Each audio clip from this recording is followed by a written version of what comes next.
নমস্কাৰ, মোৰ আন এটি মিনি ব্লগলৈ সকলোকে স্বাগতম জনাইছোঁ। গা পা ধুই চাকি বন্তি জ্বলাই ঘৰতে ওলালোঁ নাহংকৰ মন্দিৰ যাবলৈ। যিহেতু মহাশিৱৰাত্ৰি আজি, ঘৰতে চাকি বন্তি জ্বলালেও ভাবিলোঁ এপাক মন্দিৰতো দৰ্শন দিয়া হয়। সেয়েহে দাদা আৰু মই ওলাই দিলোঁ মন্দিৰৰ ফালে। প্ৰথমতে তেল ভৰাই ল'লোঁ বাইকত অকণ। তাৰপাছত মন্দিৰৰ ওচৰতে লগৰ এজনৰ ঘৰ আছিল, তাতে বাইকখন থৈ আমি মন্দিৰৰ ফালে গ'লোঁ। এয়া নাহংকৰ মন্দিৰৰ প্ৰৱেশদ্বাৰ।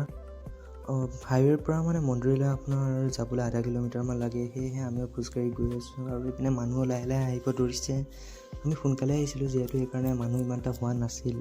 প্ৰথমতে এনেই বহুতখিনি মানুহ হয় আৰু এয়া বিভিন্ন ধৰণৰ দোকান আহিছে, খেলনা বস্তুৰ দোকান, খোৱা বস্তুৰ দোকান, আৰু এয়া মানুহ লাহে লাহে আহিব ধৰিছে। আৰু এয়া দেখিছে নহয় কি ভাবিলোঁ খাওঁ, তাৰপাছত নাই বোলো পূবে যাব লাগে, পশ্চিমে গুচি গ'লেহে দিগদাৰ হ'ব, সেই বুলি নাখালোঁ আৰু। ইপিনে লাহে লাহেকৈ ভক্তসকলো আহিব ধৰিছে চাকি বন্তি জ্বলাবলৈ। এবাৰ মই মন্দিৰৰ চাৰিওফালৰ পৰিৱেশটো আপোনালোকক দেখুৱাই দিছোঁ। খুবেই সুন্দৰ পৰিৱেশ। কাষতে এখন নতুনকৈ নিৰ্মাণ কৰি দিলে শিশু উদ্যানো আছে আৰু ইপিনে মানুহে কাছক বিস্কুট খুৱাই আছে। আমিও চানা কেইটামান লৈ আকৌ এতিয়া বেগ কিনাত লাগিলোঁ। পূৰা বাৰ্গেনিং কৰিলোঁ, কিন্তু নহ'ব আমাৰ দ্বাৰা। আজি মাহ হোৱা হ'লে এই বেগটোৰ আধা দামত লৈ আনিলে হয়। তাৰপিছতে আমিও ঘৰ আহি ৰুটি, ঘুগুনি, আচাৰ, ইপিনে চানাও লৈ লৈছোঁ। খাই বৈ আকৌ গাঁৱৰে এভাগ শিৱ পূজা আছিলে, তাতেই গৈ প্ৰসাদ চসাদ খাই আকৌ আমি ঘৰৰ পিনে উভতিলোঁ।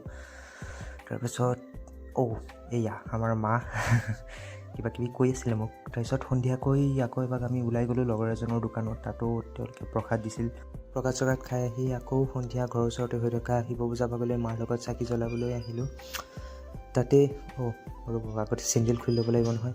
তাৰপিছত খুলি মেলি লৈ চাকি বন্তি জ্বলালোঁ আৰু ইপিনেও মানুহ যথেষ্টখিনি আহিছে। তাৰপিছত ওচৰতে থকা কালী মন্দিৰ এভাগত মা আৰু মই চাকি বন্তি জ্বলাই আহিলোঁ আৰু জ্বলাই মেলি পূজা স্থলীটো অকণমান বহি আমিও ঘৰমুৱা হ'লোঁ। তাৰ আগতে চাওকচোন কি প'জ দি আছে। তো আজিলৈ ভিডিঅ'টো ইমানেই, বাই।